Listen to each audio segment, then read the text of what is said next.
মা, আপনার মেয়ে পড়াশোনা করতে পারলে আমি কেন পারবো না বলুন তো? দুইজনের মধ্যে কেন অত তফাৎ? আমার মুখে এইসব কথা শুনে আমার শাশুড়ি একটু চমকে উঠলো। তারপর আমার শাশুড়ি মা আমাকে বলে, ও এই বাড়ির মেয়ে আর তুমি এই বাড়ির বউ, তুমি ওর সাথে তুলনা করতে গেলে চলবে না বৌমা। আর নতুন বিয়ে হতে না হতেই তুমি মুখের উপরে এইভাবে কথা বলছো। এখনো বাকি দিন বাকি আছে, জানি না সামনে তুমি আরো কত কিছু বলবে। আমি আমার শাশুড়ি মাকে বললাম, যদি পড়াশোনা করতে নাই দিবেন তাহলে বিয়ের আগে কেন বলেছিলেন? আপনারা যেদিন আমাকে দেখতে গিয়েছিলেন সেদিন আমার বাবা বলেছিল আমার পড়ালেখা অনেক বেশি পছন্দের, আর আপনিও বলেছিলেন আপনি কোনো চিন্তা করবেন না, আমার বৌমা আমার বাড়িতে গিয়েও পড়াশোনা করবে। তখন আমি বলেছিলাম শ্বশুর বাড়িতে গিয়ে যদি দেখি আমাকে পড়াশোনা করতে দিবে না তারা, তখন কি হবে? তখনই আপনার ছেলে বলেছিল টেনশন করতে হবে না আপনার, আমাদের বাড়িতে আপনি অনায়াসে পড়াশোনা করতে পারবেন, আপনার যতদিন ইচ্ছা। তখন আপনিও কিন্তু বলছিলেন আমার মেয়েও তো পড়াশোনা করে, দুজন একসাথে যেতে পারবে। এইসব কথা শুনে বাবা বলেছিল সবকিছু ঠিকই আছে, আপনাদের কথা শুনে আমার বাবার মনে হয়েছিল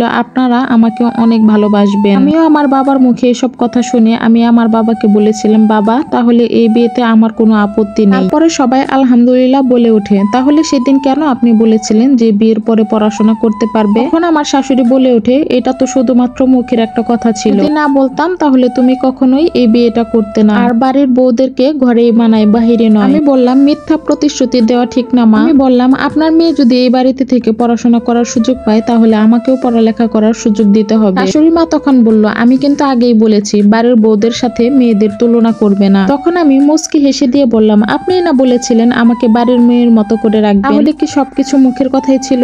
এরপরে শাশুড়ি মা বিরক্ত হয়ে বললেন, যা কথা আছে তুমি তোমার স্বামীর সাথে বলবে, এরপরে আমার সাথে আর কোনো কথা বলবে না। এই কথা বলে আমার শাশুড়ি মা চলে যায়। রাতের বেলা আমি বসে আছি, এমন সময় আমার স্বামী অফিস থেকে এসে ফ্রেশ হয়ে এরপর আমার কাছে এসে বসে। আমি বললাম তোমার সাথে আমার জরুরি কথা আছে। আমি বললাম আমি পড়াশোনা করতে চাই, আমি চাকরি করব কিনা করব না সেটা কোনো ব্যাপার না, আমি উচ্চ শিক্ষায় শিক্ষিত হতে চাই। আমার স্বামী তখন বলল, এত কিছুর দরকার নেই, আমি তো আছি, এমন না যে আমি ভালো চাকরি করি না তোমাকে অভাবে রেখেছি। আমি তখন চোখের কোনায় জল নিয়ে বললাম, আমার বড় বোনের স্বামীও একই কথা বলেছিল, আমার বড় বোন আমার থেকেও বেশি মেধাবী ছিল, অভাবের সংসার, বড়লোক ছেলে দেখেই এসএসসি পরীক্ষার সময়ে বিয়ে দিয়ে দিয়েছিল, এরপর আমার বোনকেও এরকম প্রতিশ্রুতি দিয়েছিল। তো আজ আমার বোন ঘরে বসে আছে, ডিভোর্স হয়ে গেছে, কোলে 3 বছরের একটা বাচ্চা। যদি তখন পড়াশোনা করতে দিত তখন এই বিভিন্ন মানুষের কথাগুলো তাকে শুনতে হতো না, সবকিছু নিজেই গুছিয়ে নিতে পারতো। তখন আমার স্বামী বলল, আর কি মনে হয় আমাদের সম্পর্ক একদিন নষ্ট হয়ে যাবে? বললাম আমি জানি না, তবে এইটুকুই জানি একটা সম্পর্ক গড়তেও অনেকটা সময় লাগে, কিন্তু ভাঙতে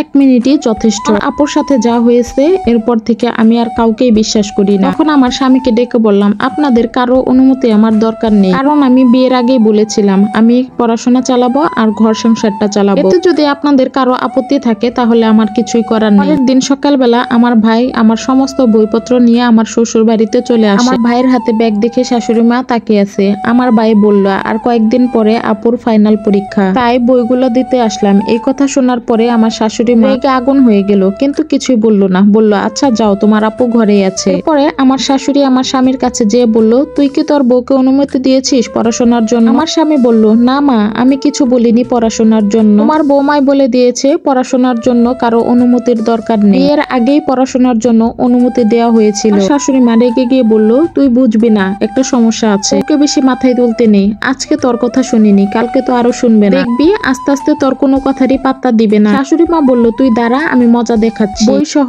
এখনই ওর ভাইকে বিদায় করে দিব। তখন আমার স্বামী বলল, না মা এমন কিছু করো না, যেহেতু এসেছে থাক না মা, আমার ভাই যেহেতু এসেছে আমার স্বামী আমার ভাইকে নিয়ে একটু ঘুরতে গেছে, এই সুযোগে রান্নাঘরে যে আমি রান্নার সমস্ত কাজ গুছিয়ে নিচ্ছিলাম। এমন সময় শাশুড়ি মা আমার রুমে গিয়ে আমার বইগুলা তার রুমে নিয়ে রাখলো। এরপরে আমি আমার রুমে গিয়ে দেখলাম যে বইগুলো আর নেই। আমি আমার শাশুড়ি মার রুমে যেয়ে দেখলাম তার বিছানার উপর আমার বইগুলা রাখা আছে। আমি বইয়ের ব্যাগটা নিয়ে বের হতে যাবই, এমন সময় আমার শাশুড়ি মা আসলো। আমি আমার বইগুলা নিয়ে যেতে চাইলে আমার শাশুড়ি মা আমাকে ধাক্কা মেরে ফেলে দেয়। আমি পড়ে গিয়ে খাটের সাথে ধাক্কা লেগে পড়ে যাই, আমার মাথা দিয়ে রক্ত বের হচ্ছিল। ঠিক তখনই আমার শাশুড়ির রুমে চলে আসে আমার ননদ। আমার এই অবস্থা দেখে আমার ননদ বলল, ভাবির এই অবস্থা কি করে হলো? শাশুড়ি মা বলল, ও এই ব্যাগটা নিয়ে যাচ্ছিল, তখন আমি ওকে ধাক্কা দিয়েছি, ধাক্কা খেয়ে খাটের সাথে পড়ে যেয়ে মাথা কেটে যায়। আমার ননদ বলল, মা এসব নিয়ে পরে কথা হবে, আগে ভাবির মাথা থেকে রক্ত পড়া কমা। এরপরে আমার শাশুড়ি মা আমার মাথায় মলম দিতে দিতে বলল, যা হওয়ার তা তো হয়ে গেছে, এসব বিষয়ে তোমার ভাইকে আবার কিছু বলতে যেও না। আমি মনে মনে বললাম,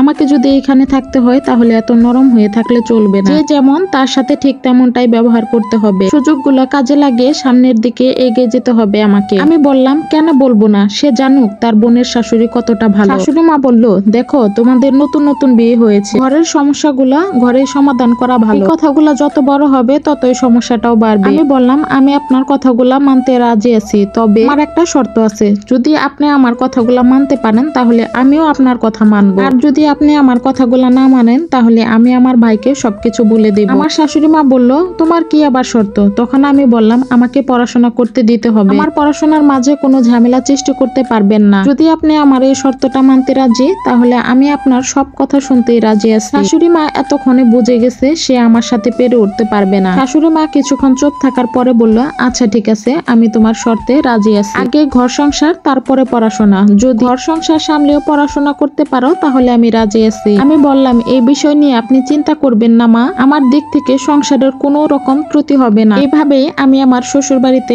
আমার পড়াশোনাটা চালিয়ে যে এখন আমি একজন নামকরা একটা ডাক্তার হয়েছি। শ্বশুর বাড়ির সবাই আজ আমাকে নিয়ে অনেক বেশি গর্বিত। আজকে আমি প্রথম ডাক্তারি চেম্বারে বসার আগে পরিবারের সবাইকে নিয়ে কেক কাটলাম। এখন আমার শাশুড়ি, ননদ, জামাই সবাই আমাকে এতটা ভালোবাসে যে বাড়ির কোনো কাজে আমাকে করতে দিতে চায় না। এই পর্যন্ত যারা আমার সাথে ছিলেন, আপনারা কোথা থেকে আমার ভিডিওটি দেখতেছেন অবশ্যই কিন্তু একটু কমেন্ট করে জানাবেন। আর এরকম নতুন নতুন বাস্তব জীবন কাহিনী পেতে অবশ্যই কিন্তু আমার পেজের সাথে থাকবেন। আজকে এই পর্যন্ত, সবাই ভালো থাকবেন। আল্লাহ হাফেজ।